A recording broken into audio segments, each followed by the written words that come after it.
Buddhist teaching also eloquently alluded to that this realms of being doesn't lie just after the death, or Sorry, the what of being? The different realms of being, like heaven different and realms hell. of being. Yes, yeah, Different realms of being doesn't just lie after death and reincarnation. yes, yes. As just in this lifetime, Of I course, can yes, you can experience like the when you lose your temper, you're suffering just like in hell, or when yeah, you are you ex can just in a day, and in any experience, the consciousness has the capacity to awaken to itself. yes, exactly.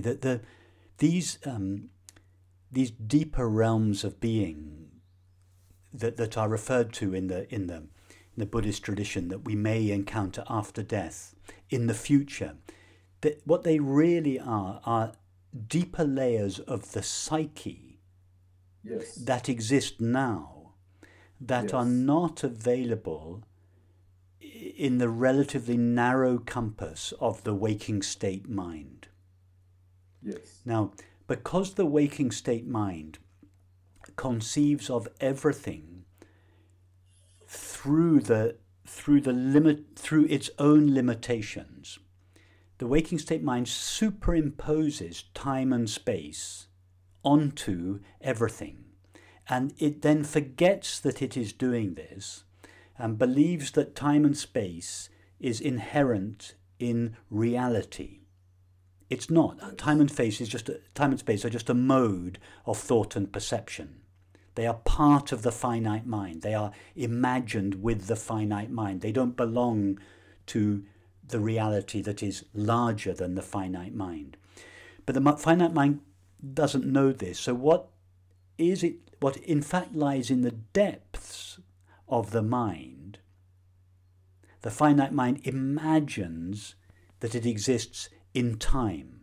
In other words, these realms lie in the vertical dimension of being, but the yes, finite mind imagines that they lie in the horizontal dimension of time. No, the horizontal dimension of time is just what the vertical dimension of being looks like when viewed through the prism of the mind. yes. So your intuition is, I'm just articulating the intuition that you shared. Your intuition is spot on. And I don't think, to be fair, you know much more about the Buddhist tradition than I do. I don't think, to be fair to the Buddhist tradition, and at least some of the Buddhist masters that you referred to, I suspect that they would not disagree with what I have just suggested, but they tailored this understanding to the level of understanding to the people that they were speaking of. And they were possibly speaking in times where people were not so used to rational analysis as we are here. And an explanation that I have given would have possibly been over some of their heads. And so as a concession to these people, the Buddhist masters said, okay, let's presume that time and space exist.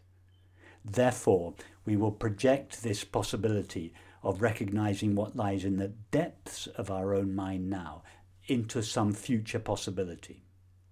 I say that just because I don't want to dismiss the great wisdom that is Yes. contained in that tradition. So let's at least suggest that at best it was a concession and possibly on other occasions a misunderstanding.